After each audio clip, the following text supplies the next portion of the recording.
Hello. Today I'd like to talk about nativist theories. Well, nativist theories claim that language acquisition is possible because of an innate biological endowment. The question is, what is this innate biological endowment?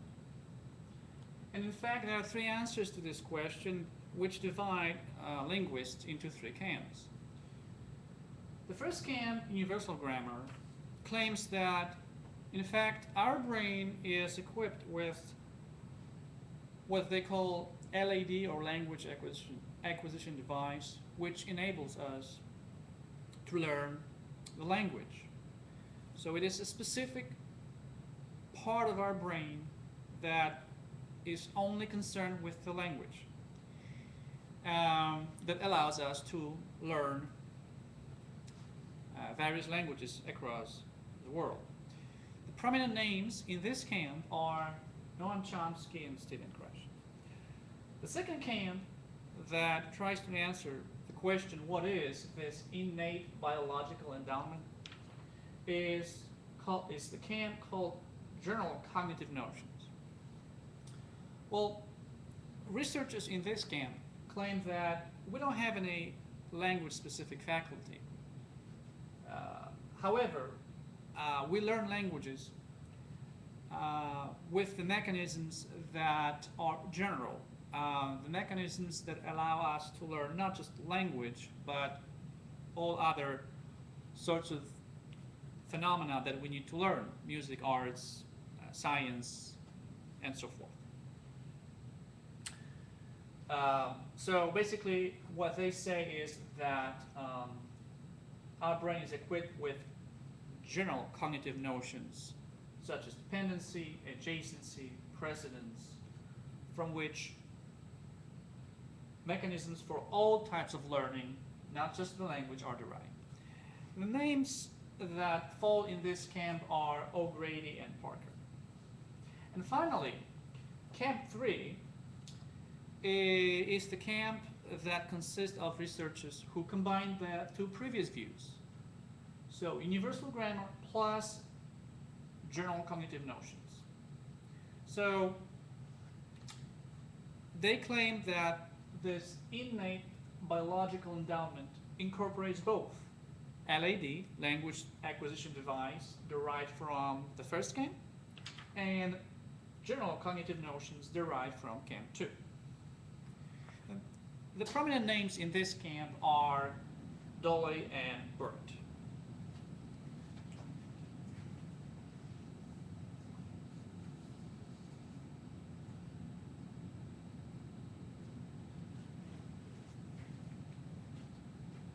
Okay, well, let's talk about the first camp, the universal grammar. Noam Chomsky, again, claimed that our brain is equipped with a specific device that's responsible for language learning, LAD. And he claims that because otherwise we wouldn't be able to explain why children learn languages so quickly and so uniformly within the first 5 years of their lives. And plus, this is possible because of the input. Chomsky claims that the input is not sufficient. The input that we receive as children would not be sufficient to allow us to learn languages. How is that input insufficient? Well, Chomsky says that the input is insufficient because the way we speak, we use fragments, we make errors, mistakes, slips of tongue, false starts, etc. Also, Chomsky says that the input itself usually does not include the negative evidence. What he means by that is that parents don't tell their children what is not possible in the language. So there is no way that children can know what is not possible. And answer 3 to the question why can the input alone be sufficient is that parents usually don't correct children as far as their form, the form of their utterance.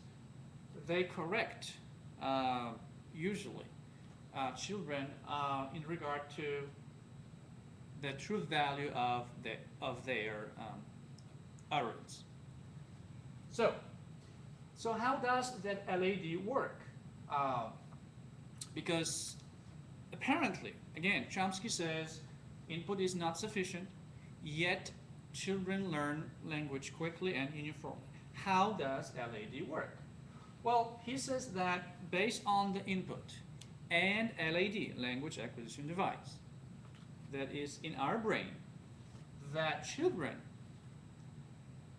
work out the internal rules of the language. And they work it out from the samples they hear and they see from the input. But again, the input is not sufficient. We need LAD, language acquisition device, to help us to figure out the language. Now, Chomsky would say that a sentence like "Mommy go" is a perfect example of LAD at work, because children don't hear sentences like this from their parents. However, they produce them. And so what happens is that this is the sign of a child trying to work out the internal rules of the language.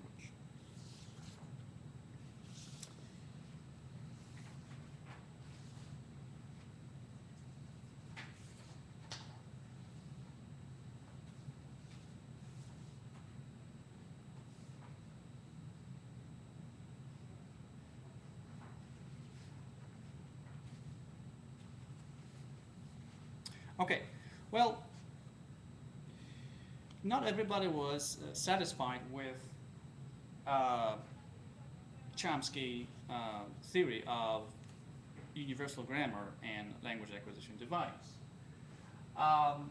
There were some critiques of his position, and one of them was that, in fact, it is not true that we learn the language mainly up when we reach age of 5. In fact, certain complex syntactical structures are learned much later, around age of 16. For example, when we talk about English dative movement.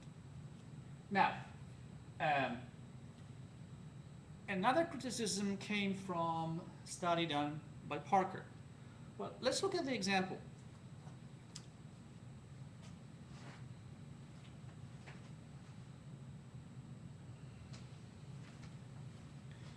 Chomsky would say that the fact that children do not produce sentences like this one, "Is the car which advertised in the paper is expensive?"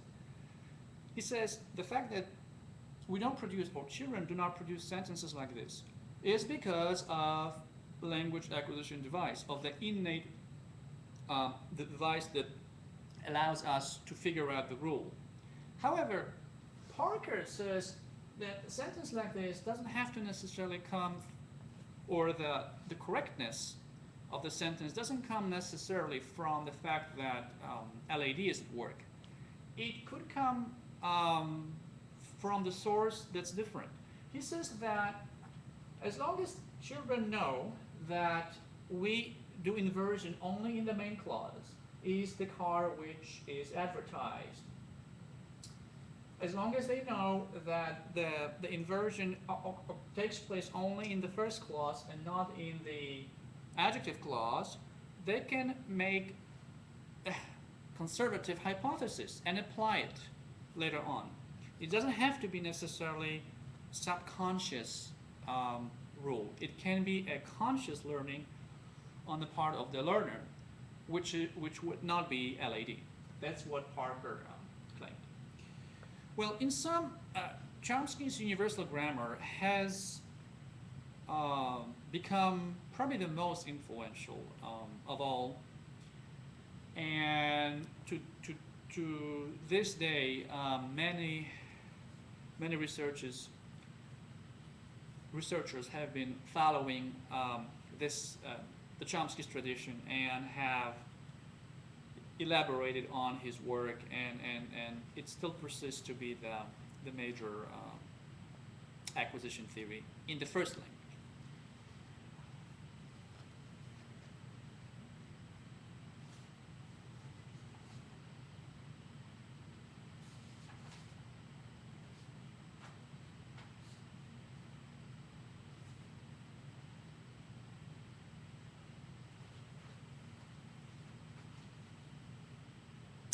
Finally, there is the second name in the first camp, uh, in the universal grammar camp, and the name is Stephen Krashen. Stephen Krashen's study, when it was published, was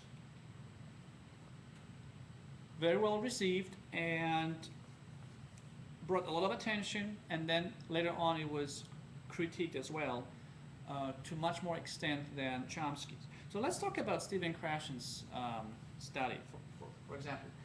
Um, Stephen Krashen developed first what he called monitor theory. He said that, in fact, when we learn languages, we use two systems. One is subconscious, which he calls acquisition system, and the other one is a conscious system, which he calls learning system. What happens is acquisition system is monitored, controlled by the learning system. Now, the acquisition system is really the one that we use in a day-to-day basic communication. This is the system that we can access during real life, real-time communication. The learning system is the one that we learn, and then we basically use to modify our acquisition system. Krashen went on to develop 5 hypotheses, and he started with the acquisition learning hypothesis, which is basically what I just described, that the fact that we learn the language through 2 different systems that do not overlap, and where learning system monitors the acquisition system. The second hypothesis is called the natural order hypothesis. Krashen says that based on his research and also other studies done, he claimed that we actually acquire languages according to a certain order, and which not necessarily has to be an order that is according to the difficulty. The third hypothesis, the monitor hypothesis, is the one that I also mentioned before, so which says that the learning system, in fact, controls the acquisition system. And the input hypothesis, Stephen Krashen claimed that the best context to learn a language, best environment, best situation is where the learner is slightly below the next level. So if I am the learner, my level is I, as Stephen Krashen wrote. I+1 would be my desirable level to attain. If I am close to that level, this would be the best scenario for me to move on to the next stage in learning a language. And the last hypothesis, the affective filter hypothesis,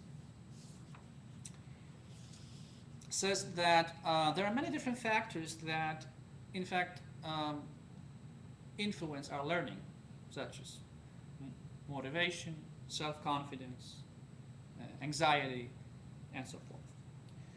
They do not prompt learning, but they can alter, they can facilitate, or they can hinder our learning, depending on which one